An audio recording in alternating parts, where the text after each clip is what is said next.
Introducing NASM One, NASM's ultimate membership program. Unlock access to everything your fitness career needs to succeed. Unlimited CEUs, free courses, access to our premium app, and exclusive discounts, all for $35 a month. NASM One is best-in-class tools, cutting-edge certifications, confidence in your craft, and everything you do as a personal trainer made easy, so we can achieve our greatest goals together as one.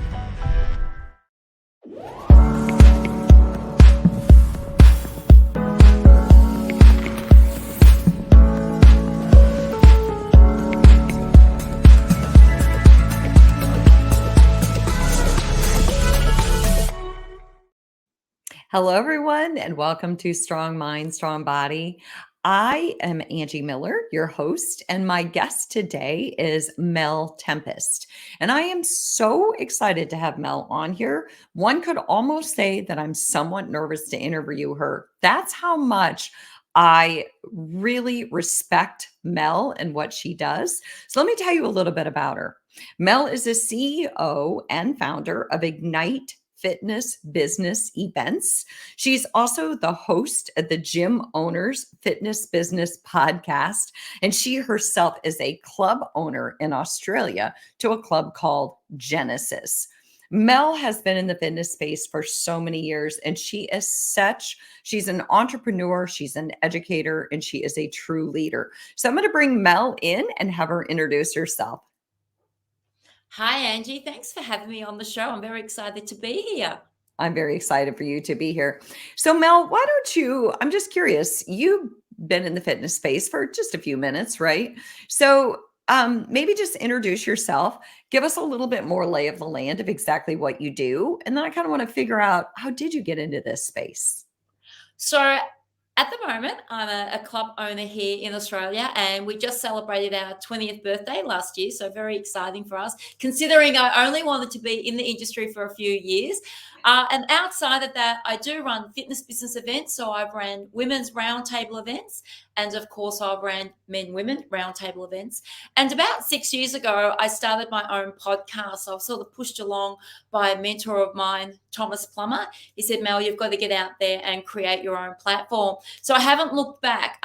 Absolute lover of doing interviews like yourself and running fitness business events that are more problem solving as opposed to exposing new products. I like the idea of problem solving because I agree with you. So many of the events are focused on products and selling products and putting products in the gym. But I like the idea of just kind of what you do and just problem solve, find solutions so that it's not about it's about getting people to the gym and keeping them there. And that's actually one of the things that I want to ask you. What's missing? Why are we having such a hard time getting people into the gym? And then when we get them there, we lose them pretty quickly. I think the reality is, and we still don't like to mention the word, COVID is still playing a really big role in the success of club owners and their businesses. And I think that for many club owners, they're still sort of trying to chase the mighty dollar to try and get back what they lost throughout COVID. So what's happening is we're getting a lot of foot traffic into gyms and we're excited by all of these new people coming in here, but we're forgetting that we've got an old tribe and an old community who have been very loyal to us throughout that period. And unfortunately, we are struggling to retain a lot of those because we are chasing the new dollar. There's so much new product out there now. I mean, COVID allowed the ability for a global supermarket to happen where people can just get on to the internet and be chasing new apps, new diet programs, new wellness programs. And so we have lost a lot of our old community to digital technology. So I think we're sort of on this merry-go-round. We keep going around and going around. And I think probably the most important message from me to club owners is the most important people in your club are the ones that are currently there. Service them, give them new products, give them new programming, find out what their needs are and deliver that. And don't be afraid to put your prices up. You know, I like that a lot, actually, because if you're servicing the people that are there, those are the people that are going to go home and tell their friends and their neighbors and everyone else. At the end of the day, if you're delivering a good product, people are going to talk about your product, and word of mouth matters. So I've never heard it called that. You called it a global supermarket. It's a great way of putting it because there's so much information out there. And to your point, they can get on YouTube, they can go anywhere. And COVID kind of opened that up. So, what can we do except do our best with the people who are showing up for us? Because Yeah. those are the people that matter. It's true. It's like someone said to me, you've got so many friends and so many people in your network. I said, hold on for a moment. The people who are the most important to me are the people under my roof at home, and that's my family. And that's the way that you need to look at your business. The most important people in your business are the people under your roof, your team and your members. And by looking after them, they stay there. And like you said, they do. They go off and tell their friends and their family. They refer people, and those people come through the doors. And yeah, a global supermarket, that's what has occurred from COVID. And we need to acknowledge that the aftermath of COVID is still there. It's within our community and it's there within our team. When we start to ignore what's happened in the past, it's very hard for us to recover from it. Yeah.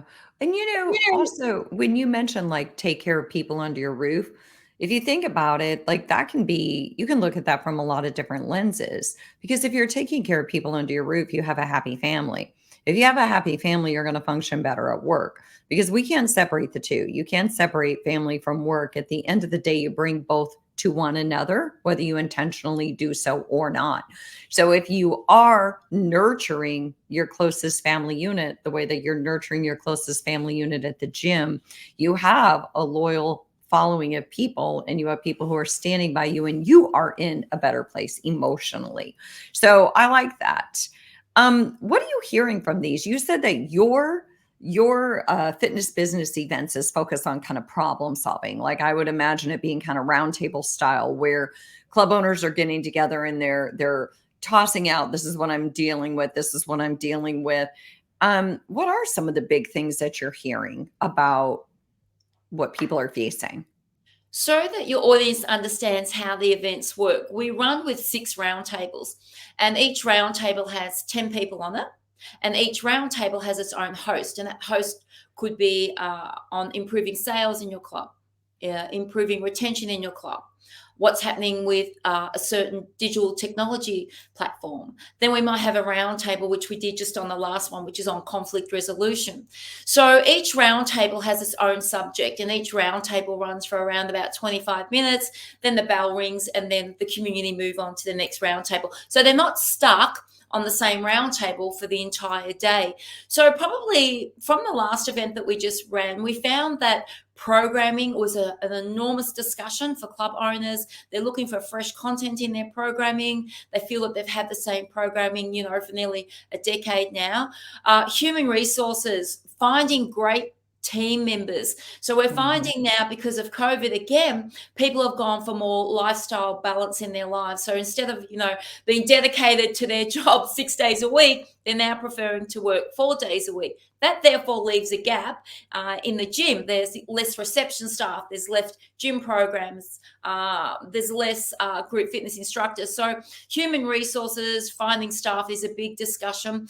And also a little bit on the conflict resolution. So how we approach our team members is probably a little bit different as opposed to how it was 5 years ago. We need to show more empathy towards them, sit down and talk to them more, listen to them more, because as I said again, COVID has impacted their lives. So there's a lot of discussion about human beings. And again, even when I talk about programming, that affects the humans that come into our club also. That's those are just really profound points because conflict resolution, I want in on that roundtable next time, by the way. Conflict resolution is huge because how we interact with one another, go back to who's under your roof. How we interact with one another has everything to do with our emotional well-being. And again, that translates into how we interact with people who come into our gym. And being able to resolve conflict, to me, is the difference between who's going to stick around and stay in your team and who's not. Because if your team can't solve problems and your team can't learn to get along, your team's not going to make it. So I do think that's a big part of it because conflict is part of life. People want to avoid conflict, but it's such a part of life and it's such a part of running a business. There's going to be conflict. That's part of human nature, right? Absolutely. And I think the other thing we need to remember as business owners, that we need to give our team permission to make mistakes, to make decisions that could be the opposite to what perhaps you as a business owner would have made. I always say to my team, make a decision. If you make the wrong decision, A, you won't do it again. B, I can fix it and I can walk you through perhaps a better way of choosing a better decision. So give your team permission to make mistakes, make executive decisions. Okay, Mel's not here. I can't get a hold of her. What should I do? Okay, I'll do this. If it's not the way that I would have played it out, walk them through why I would have done it the other way, because then you're giving them the resources and tools to be a better decision maker down the path. And that's something that they can take with them when they leave you. Because the other thing we need to think about is that we don't want our team to stay with us forever. What we should be doing is saying, use my club as a foundation to your success. Learn what you can, stay here for X amount of years, and then go out and create your own platform. Wow. Because I don't think a lot of gym owners have the confidence to do that. I don't think a lot of business owners have the confidence to do that. And I couldn't agree more. I mean, if you can be a platform that helps somebody achieve their goals, if you can be a starting point for them to get where they want to go, if you can be their inspiration, or what I always call it, the wind beneath their wings, right? So if you can get them to that next step and that next step, they're going to leave your club on a good note, and they are going to be another advocate for your club because they had a good experience with you and you helped them to get to the next step. I agree. I don't think we need to hold people hostage to where they are or to be fearful that they might leave. It should probably be somewhat of a compliment, right? You taught them all the Absolutely. tools. Absolutely. Look, I've had people that have been with me for 5 or 6 years and they've gone off to another area and they've set up their own studio. They've picked up the phone and said, look, what do you think I should do here? What do you think I should do there? You give them a little bit of advice. I had an employee or a team member with me for 13 years. And at about the 7th or 8th year, I said, I love you, Julie. You're part of our family, but you can't stay here forever. You have to go out and do something else. You want to buy a home, you want to get married, you had a partner, you want to have a family. And without telling a lie, it probably took us 3 years of mother nagging to say, please go out and find something else. You're great at what you do, blah, blah, blah. And in the end, we actually introduced him to another career that I had a family member that was involved in. He went through the process. He's been gone from our club now for about three and a half years, and he's now got a career as a firefighter. And let's face it, unless you're a club owner, the fitness industry can be a little bit unstable. So again, it's up to us as business leaders to encourage our team to go out there. The world's bigger than the community. Go out there and discover, other clubs, other careers. Go travel. Unless you're going to buy the club off me, I don't want you to stay there forever. It reminds me of that movie Failure to Launch, right? Where it's so true. You kind of have to help somebody get their wings and say, it's okay, I'm not going to take this personal. Yeah. Almost like you're giving him permission to go out and find his way in the real world, that he doesn't have to hang out with you for the rest of his life. That's a great story. So, when you talk like this, Mel, I think, okay, you've got some life experiences that have transformed you into the person that you are. You've had some life experiences that have made you a person who is a strong business influence, but you also have obviously an incredible amount of emotional intelligence and people skills.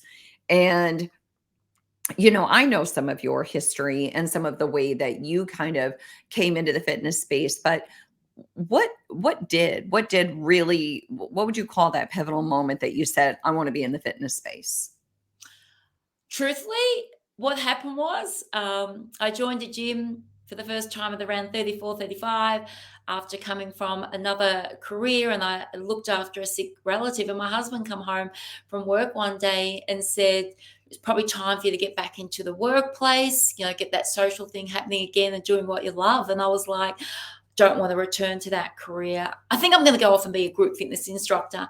And it's quite funny because I went to a gym for the first time in my life when I was probably about 20, and I went with a girlfriend, and the carpet was bright green. And anyway, I said to her, I wonder what you have to do to be an aerobics instructor. And she said, why would you even want to be an aerobics instructor? And so didn't even go back into a gym ever again until, as I said, my mid-30s, and went off and got trained as a group fitness instructor.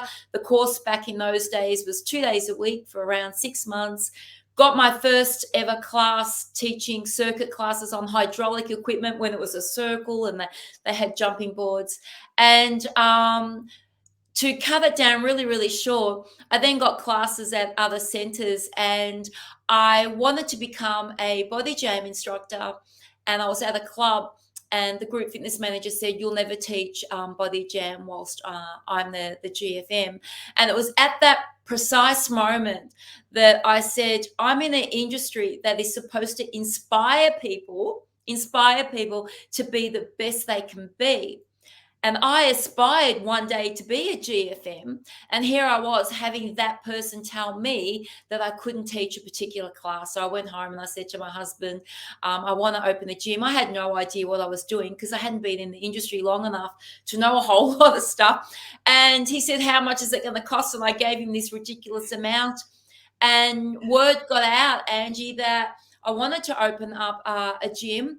And so then I was sort of black banned from every gym in my community and didn't actually teach for 18 months until we were able to open a gym, which we opened in a church hall. So, yeah, and now 20 years later, we have an incredible business, and we're proud to say that we're the owners of our freehold. Wow.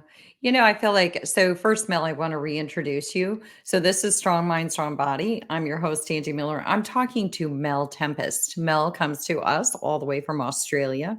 And Mel is the CEO and founder of Ignite Fitness Business Events. She also hosts a podcast called the Gym Owners Fitness Business Podcast. And best of all, Mel owns her own club called Genesis. When you were talking, my experience into group fitness was how I got into exercise in general. I always say that I was never sporty spice growing up. And I never really knew anything about my body or how to use it. I never was involved in sports.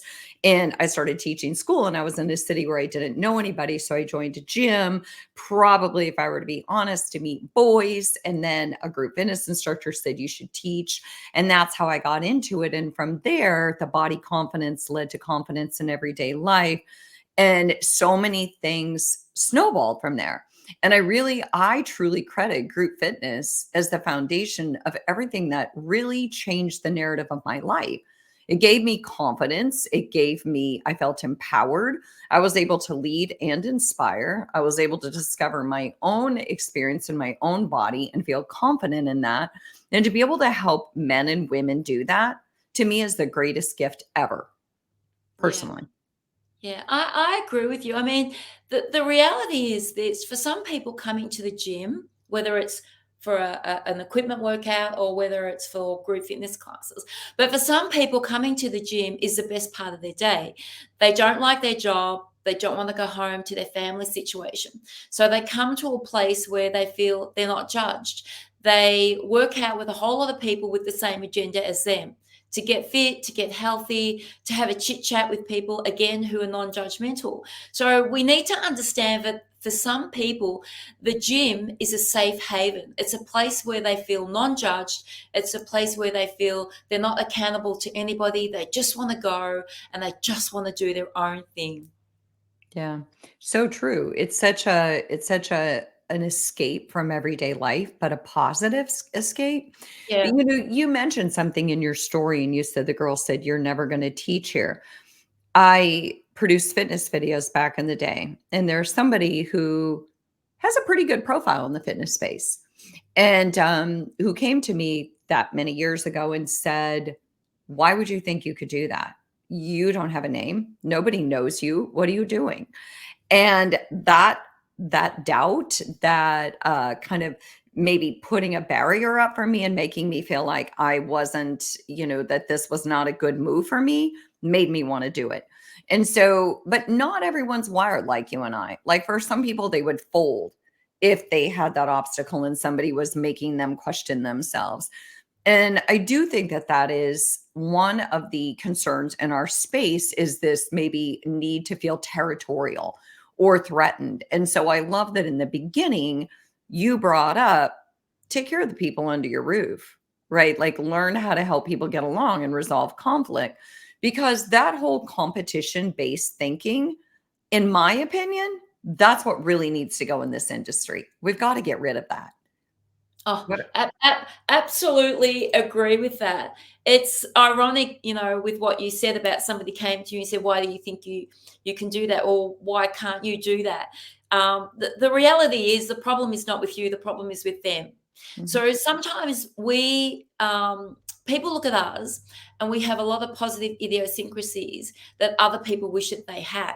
And the only way that they can counteract not having that positivity around them that you have got is to try and put you down. So I am a very strong advocate. If someone comes to me and tells me that type of story, I don't have a problem in calling those types of people out. And I've been treated like that myself. And again, I don't have a problem in calling those types of people out.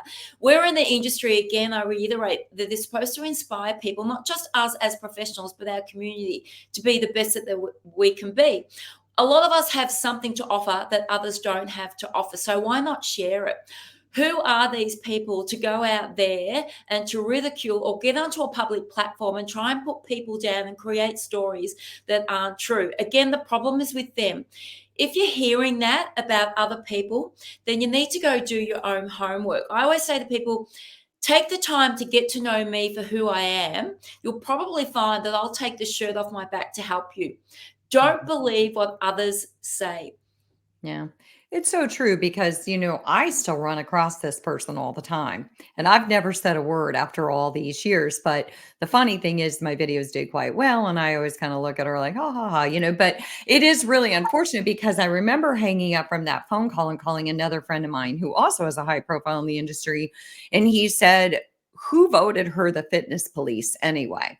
And he said, you have to get out there and do what your soul is saying you need to do, what your heart commands, what your mind tells you you need to do. But I do think that one of the concerns in the fitness space is if we're competing with one another and we're giving that air that we're competition based or we're threatened.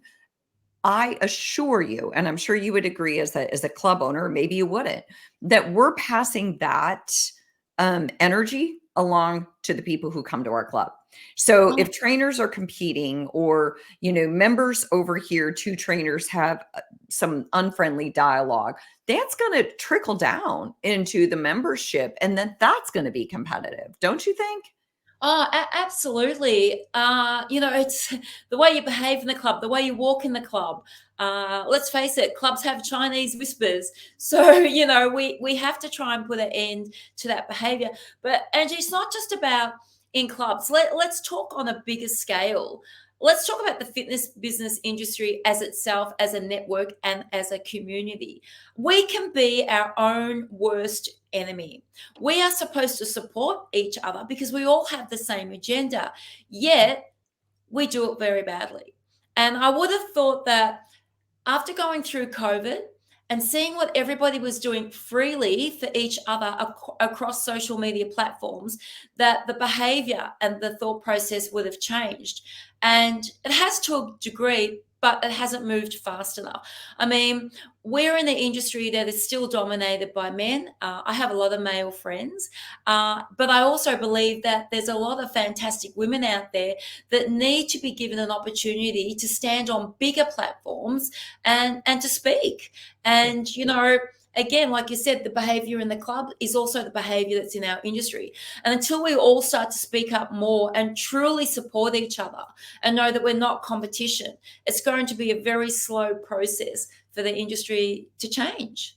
Yeah, I absolutely agree. And I think that that transfers into whether you're a wellness coach, whether you're a physical therapist, whether you're a gym owner, whatever it is, fostering the growth of another person does not dim your light in any way.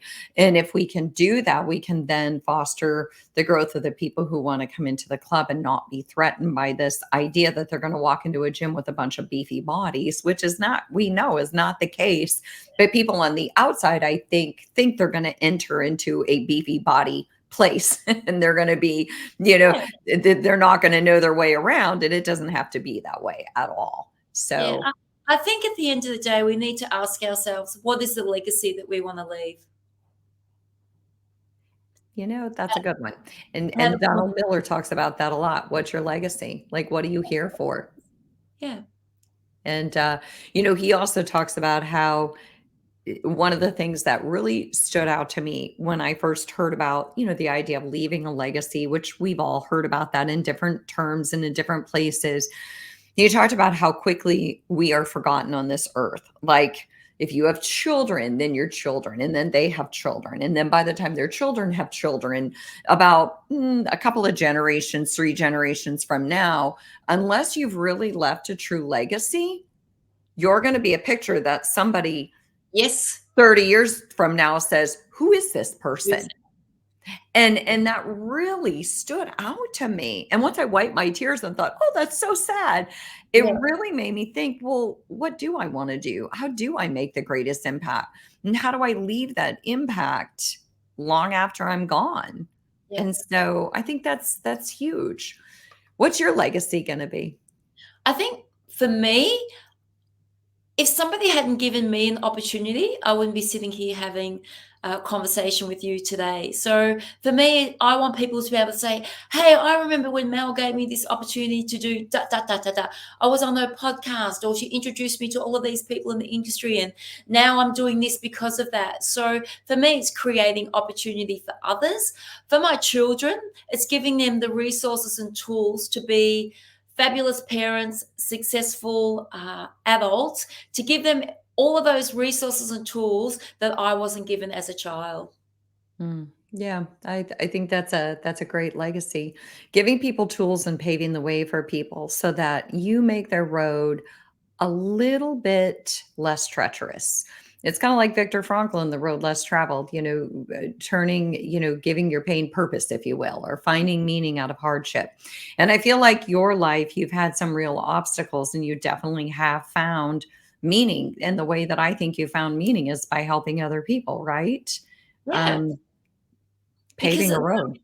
the reality is, Angie, I was set up for failure as a child, and that should have happened. So, and if my grandparents hadn't have taken me in, given me an opportunity to grow up in a normal household, again, I wouldn't be doing what I'm doing today. And then somebody else gave me an opportunity in the fitness industry, I wouldn't be doing what I'm doing today. So it's up to us to feel secure in who we are as individuals and open up the doors for others. Because the reality is, like you just said, we've got to create a pathway for the new fitness professionals coming through, the new women leaders, the new club owners, the personal trainers, and so forth. Because somebody is going to have to fill our shoes. If we don't prepare them, what's going to happen to our industry? I I think that's well said. I have a question for you. You said your grandparents raised you. And I find that some people, when they're faced with adversity, it goes one of two ways, right? They either find meaning and they make good on helping other people, or they get bitter and they go the other way. What is that defining difference? And I know that there's no, like, this is just where you stand, but what is that defining difference that when you were faced with all that adversity, you came out and you transformed it in a way to help people? But some people turn into people that wouldn't do that. I think for me, and I probably didn't realize it until I was about 15 or 16. So I went to live with my father's parents when I was around about 8. And that was because I'd gone back and forth from my mother to my grandparents, back and forth, to the point where my grandparents said, you can't keep doing this. And they took custody of me. It probably wasn't until I was about 15 or 16 that I thought, wow, I was set up for failure. my mother passed me over to my grandparents. My grandparents were a little bit older. They'd only raised boys. And so I didn't stay at school long enough, and all of these other things happened. And as terrible as it might sound to your audience, I felt that I had a point to prove to my mother. How dare you set me up for failure? I'm going to be the most successful person that I can be, and I'm not going to let that happen to anybody else. And even though I left school at 14 to sell hot chips and Tim Sims, at some point, it just all happened for me. So every time there was a hurdle thrown in front of me, and there's been plenty of hurdles, I've looked at the person who put that hurdle there and said, how dare you do that to me? You cannot control my future. You cannot control who I'm going to be and what I'm going to do. And just kept moving forward and moving forward. And there's many times I probably could have let the great big black hole of life, swallow me up and just go, oh, this is too hard. I'm just going to live life, go to the supermarket, buy bread and milk, and that's the way it's going to be forever. But I also felt that because I had children when I was younger, they were looking at me as a role model, and that's pretty much the story in the short narrative there. It's just don't allow people to get in your way. So if someone says you can't do that, go, why?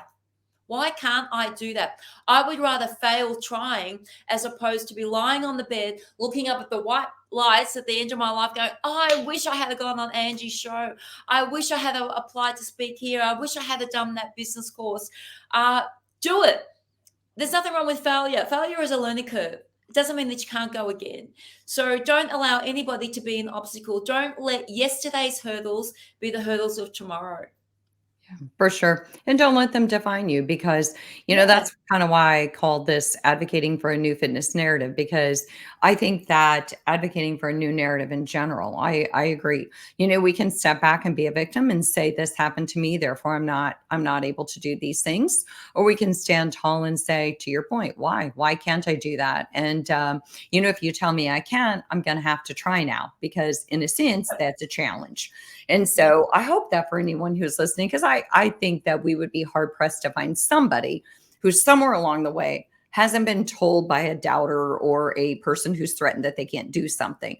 Hopefully you use that as impetus to say, let me just show you. Let me show you that I can. Yeah, absolutely.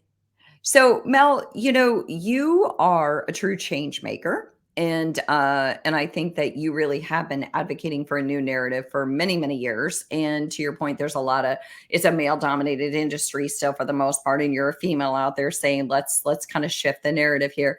Is there anything else you want to say that you would say to my audience, which is predominantly people who are interested in fitness or personal trainers or wellness coaches, people who just like to bridge the mind and the body? Is there anything else you want to share with anybody that you think is important in terms of positive change in fitness and wellness? I think what I'd like to share is, don't be afraid to go out and get educated. Don't think that just because you do the basic course, that's where it ends for you. Go out and get more education. Hang around with people that are smarter than you. Hang around with people that you can learn from. Ask for opportunity. Don't think that, I can't knock on their door and ask them, can I be part of their show or part of their programming because they're way up the food chain in the industry. No, knock on the door and ask for opportunity, get education, hang around with the right people, go to fitness business events. Don't be afraid to walk into a networking event and be the only person. You don't need a friend to hold your hand. Go there on your own, and get out there and post on social media platforms. Ask questions. I've been a personal trainer for X amount of years. I've done this and done this, but I feel like I've hit a plateau. How can I, grow further as a personal trainer? This is what I aspire to be like. Group fitness instructors, go out there and encourage your members to become group fitness instructors. Explore new programming. Don't let other people make up your mind for you. Just go out there and experience life and experience this amazing industry that we're in, because people are looking up every day. At the end of the day, somebody wakes up every single morning and aspires to be just like you. So go out there and inspire people to be the best they can be. That's so true. That is so true. There's always somebody that you don't even know who is your greatest admirer. And I like the way that you said, just ask. I'm a big asker. So many of the opportunities that I have been blessed to have in my life, it's because I'm the first one to raise my hand. I'm the first one to say, "Can I do this? Can I do this? I would love to do this." And don't get me wrong. Sometimes I raise my hand and they say yes, and then I go, "Oh, what was I thinking?" But that's okay because I love the challenge. Yeah. So. And for the ladies out there, please don't let age be a factor for you, okay? I got into the industry in my mid-30s, opened up my club. I think I was 38, 39. And I've had my club now 20 years. Don't let age be a factor. If you're in your 40s, your 50s, and your 60s, and you still have a dream, go out there and have a go.